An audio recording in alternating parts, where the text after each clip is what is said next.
Welcome back. You're watching the market right here on EtNow. Let's touch base with the management of Escorts. Rising rural demand has been driving growth for them, and that's pretty much a given, a known factor, something that's played in with the stock price performance as well. The market share expansion continues in that segment, about 1.5% higher for Escorts today. But I just want my producer to replay the year-to-date chart or the 6-month chart on Escorts, because that's where the story lies, and that's what we're trying to get out from the management as well. That's a 124% gain this year itself, a move that started at $300.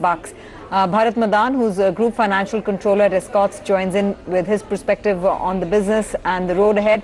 Bharat, it's great to have you on the show. Thanks very much for speaking with us. Now, despite headwinds like demonetization, your revenues have grown 3 times of the national economic growth in FY17, indicating that all key growth drivers are in place. Talk to us about how this year is looking in terms of, the demand outlook, especially given that rainfall this season has been good.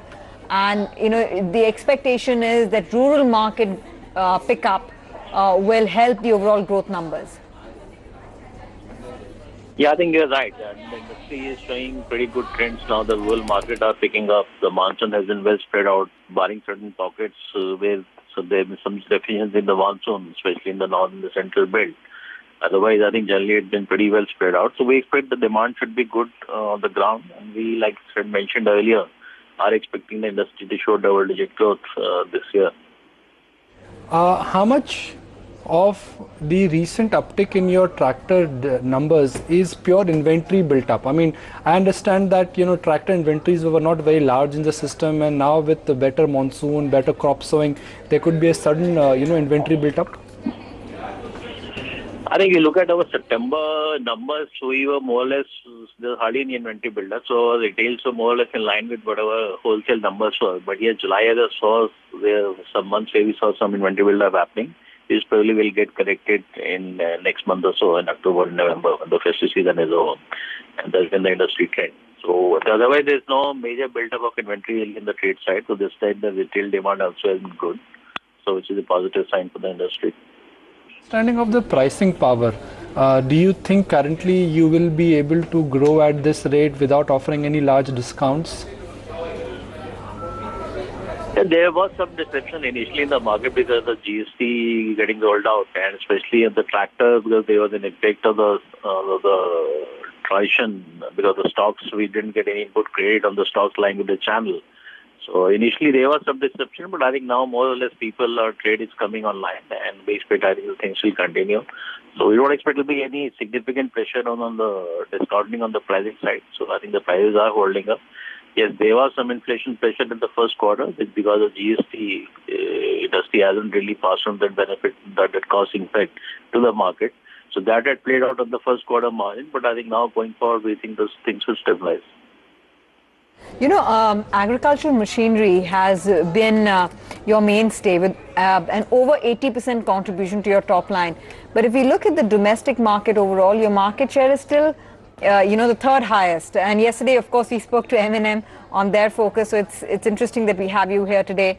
Going ahead, what's the outlook for the tractors business? What's the kind of market share that you're targeting, which is in mid-teens right now? Where do you hope to go from here? Well, I think, like I said, we've seen in the last decade or so, the industry has been pretty competitive, and there's not been much major market share movement which has happened in the industry. So we don't expect a very significant movement which will happen. Probably 1 or 2% here and there is possibility, which is probably the industry, within the industry you can look at. So I think will be more importantly to hold on to the market share, and whatever gains you can take in the niche segments, I think that's where we'll be really concentrating on. So give us an update on your new offerings, and you're working in the agri space on developing new products and mechanizing services, renting equipment, etc. Give us more details about how the revenue mix would look like from the product side, extending out to the services side, and what kind of investment would that entail? We expect the service space is very exciting space to be in, and that's one area where there's a lot of potential holds for the industry, which can actually be very disruptive for the tractor industry per se. The kind of farmers category which is really going to cater to, which is the especially small and minor farmers who own very low acreage of land, 2 or 3 acres of land, who can't afford to buy tractors. For them, rental business or service rental is something which is going to be a game changer in industrial mechanization. So that's the largest chunk. There's almost 60%, 70% of the population of farmers today are actually fall into that category. So we think there's a lot of potential really into that area. And again, depending on what business model really you can go for, it can be an asset-heavy model, it can be a leaner model.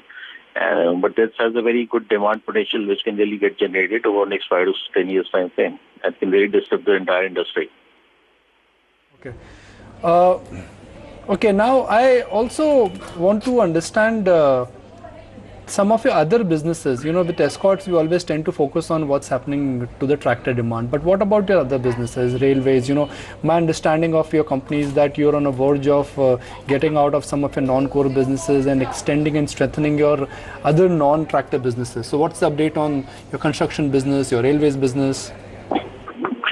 Surprisingly, this time, if you look at the first half of this year, I think the strongest growth we've seen actually happening in the construction equipment space within the company also. So while agriculture sector, we've seen the growth of about 20% on the tractor side. The construction has grown by almost 27% in volumes.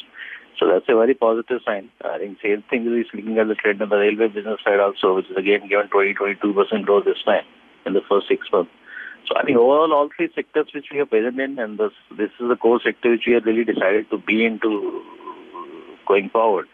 So all three are showing pretty good signs of growth, and we expect these sectors will continue to really demonstrate these sort of growth signs going forward too, at least for the next 5-6 years. Okay, Bharat, appreciate your time. Good luck, and thank you for accommodating today's interview request. Markets, meanwhile, if you look at the market action, well, the market action is centered not around a particular theme. Escorts and autos, they are in top gear. Well, that's the listing of the day, Pratap Snacks. It's expected to be a large listing. I mean, for me, Pratap Snacks really symbolizes our channel theme, which is Rise with India. I mean, a very basic business, which... 9, 8, I think I'll 7, just let 6, 5, the MC of the ceremony 4, do all the talking, 3, because it's a big day. You know, 2, the minute you go public for any 1. company, for any entrepreneur to see, the dream is to Congratulations. take their company public, and that's what Pratap Snacks has done. I expect it's going to be a rather massive bumper listing, and it is a bumper listing. It's a small issue, it's a niche area.